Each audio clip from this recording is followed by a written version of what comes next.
If your woodland photos are ever feeling a bit flat, the Orton Effect can add this soft glow and atmosphere, but without turning everything into a blur. It's really easy to overdo, and that's when it starts looking dreamy, but in a bad way. Today, I'm going to show you a few ways to create it, using Photoshop, Lightroom and Nik Effects, all on the same photo, so you can compare properly. The Orton Effect is basically a sharp image underneath, and a blurred, brighter image on top. That gives you soft glow in the highlights and a nice painterly feel, but we do want it to be subtle. One of the key rules of this is if you can see the effect, it's probably too strong.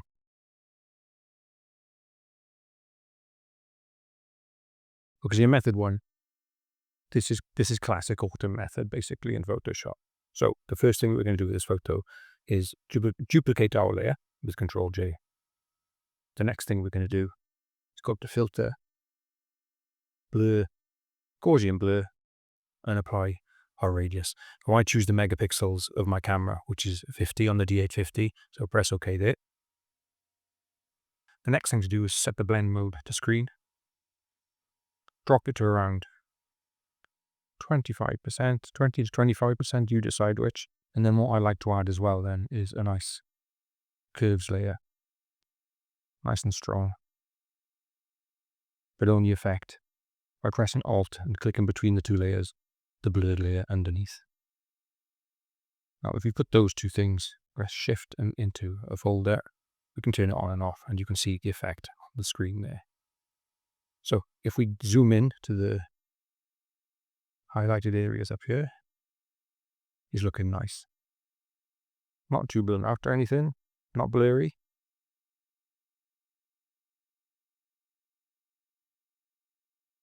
The trunks look okay. And if we jump down into the foreground here, oh, wrong way. If we jump down the foreground, everything still looks nice and clean as well. Nice. Zoom back out. So if we want to give an example of how it could look bad, if we jump the opacity back up to around 50 plus, you should start seeing that things are going to look really rubbish. As you can see, it becomes too much dreaminess, if that's even a phrase. It just becomes too dreamy, and obviously you've applied this Orton effect way too much. Drop that back down to around 20, 15, 20. Click on and off to see. And that's method one.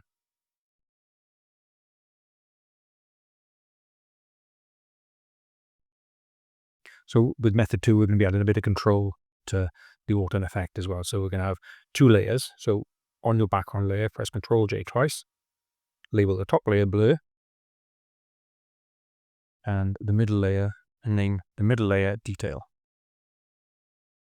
So on the blur level, we're going to go up to Filter, Blur, Gaussian Blur. Now we're dropping this down to about 20 instead of the 50 that I had on the previous setting. Press OK. Change your screen mode to soft light and drop that opacity back down to about 20 as well. Now to add a little bit of bite, we're going to add some detail to this middle layer as well. So click the detail section, go up to Filter, select Other and High Pass. Keep it around 2 to start with. You can always change it a little bit later if you want. And press OK. And like the other blend mode, we want it on soft light and drop it to around 20% as well. So if we add these two layers into a folder so we can turn them on and off a little bit easier, you can see the difference that it's making. And if we zoom in, we should see that the mist is staying nice and soft. The edges are all nice and clean. And just as importantly, this foreground is also remaining. This foreground is also keeping its texture.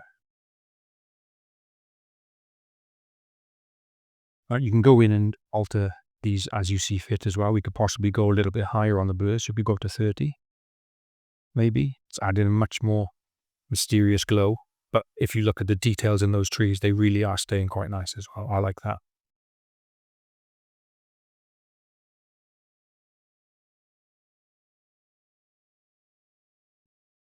So the mist stays soft, edges stay clean, and the foreground keeps its texture.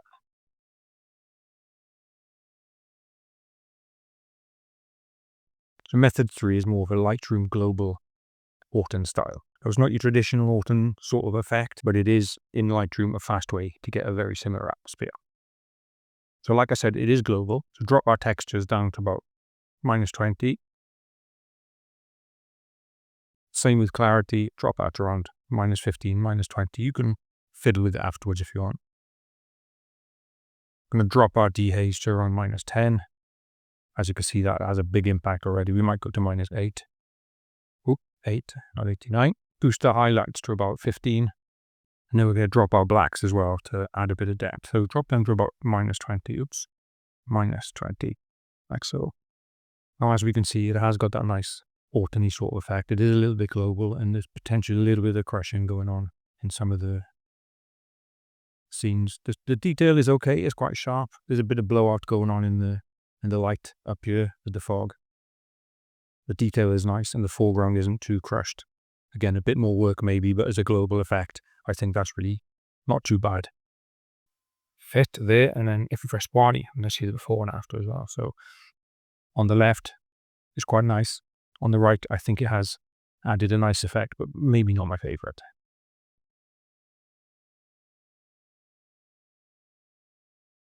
Now in this method, this is where Lightroom wins. We can put the glow into just the misty areas itself. So we're going to create a mask here now. So go into our mask utility. Now what we want to do here is radial gradient, because the brightest section is up here. We're going to cover the whole area, like so. But then the key here is to intersect the mask with luminance range. So we select the brightest area there, and you can see now that the mask is only selecting the brighter areas. Perfect. We can feather that out slightly as well if we wanted to, like so. Again, you decide where the blur goes. It's your photo. So we're going to boost the exposure slightly. We're going to drop our textures around -35, maybe a little bit more, -40. Like so. Drop our clarity as well to -30. Again, we want to really emphasize that misty element. Drop our dehaze slightly as well. So we'll go -6. We don't want to go too strong with the dehaze because it's a very strong effect. Maybe boost our highlights slightly. And then drop the saturation down to about -10, -15 as well. And what we can do with this now is that now that we're happy with that misty element there, if we turn that on and off, you can see the difference that it's making. We can also make a copy of this mask and invert it. So on your mask option up here, so click on the 3 dots, duplicate mask 1 copy, and then invert mask 1 copy. So we want to reset all this in that mask grid, so there's not affected things. So with that selected, with this mask 1 copy selected, we're going to increase our textures to about +10, maybe 15. Boost the clarity about the same as well. I think we go +15 on that. That might be a bit harsh.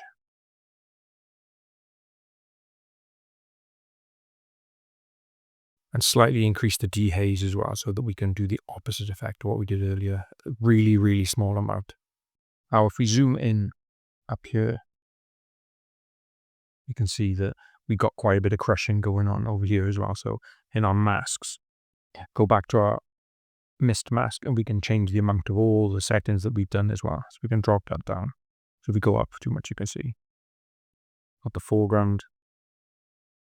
Looks okay, because we haven't done much to it. Got a little bit of haloing going on over here as well, but we can adjust that as we see fit.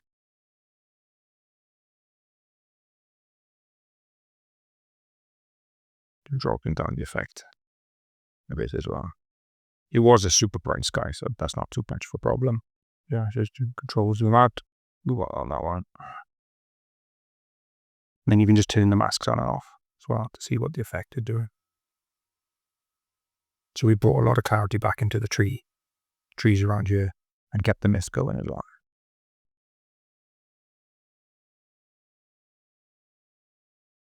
So in the Nik Effects options or methods, we've got Viveza and we've got Color Effects Pro. In Viveza, we can be more controlled with our softness, and in color effects, we can add more creative glows as well. So let's jump into Viveza to start with. So we're going to click on plugins, Nik Collection 8, Viveza, open. So all we're going to be doing in Viveza is adding some control points. So you click on this little icon here, an elliptical control point, and very similar to what you get in Photoshop masking as well. You've got these control points that you can change shape of, and you can change all the different effects in each one. So we're going to add one there. Now we're going to change some settings. If you scroll down here, you can change them here in the settings here on screen, or you can change them over here. I find it a little bit easier sometimes to use the settings on the right-hand side. So you're going to boost that brightness up to about 20. Let's say 15 first. We can always change it a little bit later if we want to. Drop the contrast, -15. Drop the structure quite a bit as well. We're going to drop that to about -30. I'm also going to drop the saturation as well. So as you can see now, this one control point, no matter where we move it on the screen, is going to be adding that effect to this control section. If we swipe back, I thought we could see it working its magic. Now all we need to do is just duplicate it. So just press Alt on your keyboard and click and drag and duplicate your points. Really is as simple as that, to be honest. Now this one up here, a little bit bright. So you're going to adjust them individually later. Bring that one down because it's a bit too much. And if we move back and forth, we can see that the effect is really quite nice. You can play around a little bit more with a lot more control points and enhance the photo as well, but to get an understanding of adding just a bit of an Orton effect, this is what you can do. So if you press apply, we're not working with a smart layer here, so it's added a new layer on top. You can also change the opacity of that layer to control the quality of the effect as well. Now in color effects, if we drop that in the bin there, we can jump into color effects, plugins, Nik Collection, color effects, open.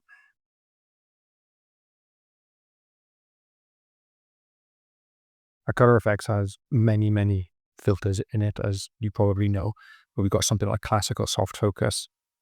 If you apply it to the whole photograph, it affects everything, and it does look a little bit garish and a little bit over the top. But with the control points, we can add just specific sections. And again, you can control the shape of these control points as well. So you can just affect the mist. Press down Alt, drag, drag, drag, drag. I'm being a little bit quicker. You can take your time a little bit more yourself. But again, this highlight up here is quite a bit, so you can drop the opacity on that one. And if we just change that, you can see it's affecting quite a bit there. Nice. Now if we delete these and choose another filter. So another good filter for this also is Glamour Glow. So you can click Glamour Glow. And it's not as harsh as the one we were using earlier. So using these control points might be a little bit more subtle on the photograph as well. Again, these options in Nik and Viveza aren't necessarily as controlled as with the Photoshop, particularly Photoshop and the Lightroom options. But if you just want to get a little bit of a go on the Orton effect, this is a way to do it.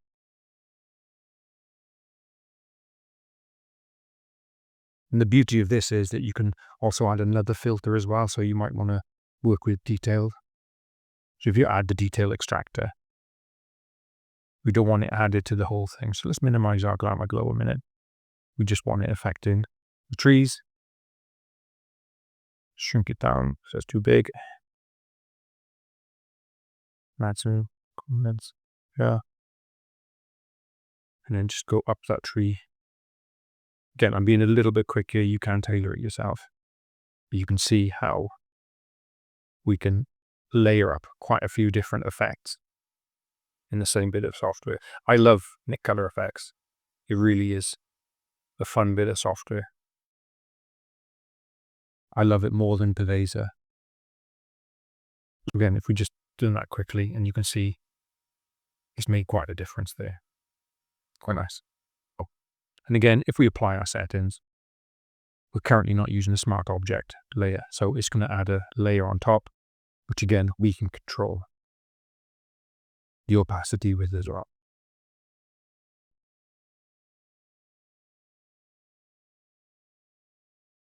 Now, in this method, it is one of my favorites to get real natural results.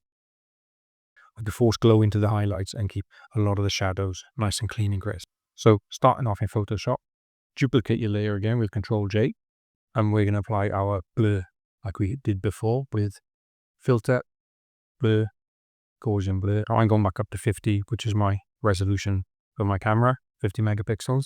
This time change it to screen, blend mode, drop the opacity nice and low to around 20%, like so.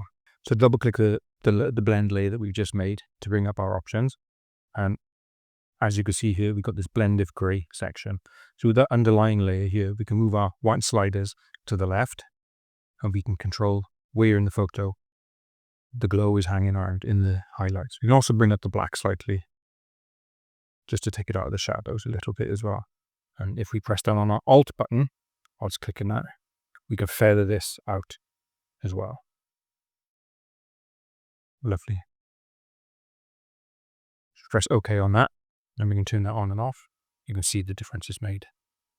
Brightened up the foreground, lovely glow in the misty areas and the highlights, and then you've got lots of detail being retained in the trees as well.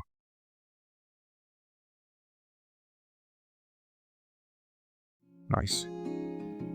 So there you go, 6 different ways to create the Orton effect across Photoshop, Lightroom and the Nik Collection. If you want to compare them properly, there's a link in the description to download the JPEGs from each method. And when you're looking, zoom into the mist, the trunk edges and the foreground. Those 3 areas will tell you straight away what's working. If you found this video helpful, please consider subscribing and let me know in the comments, do you prefer a subtle glow or something a bit more dreamy? Thank you for watching, and I'll see you in the next one.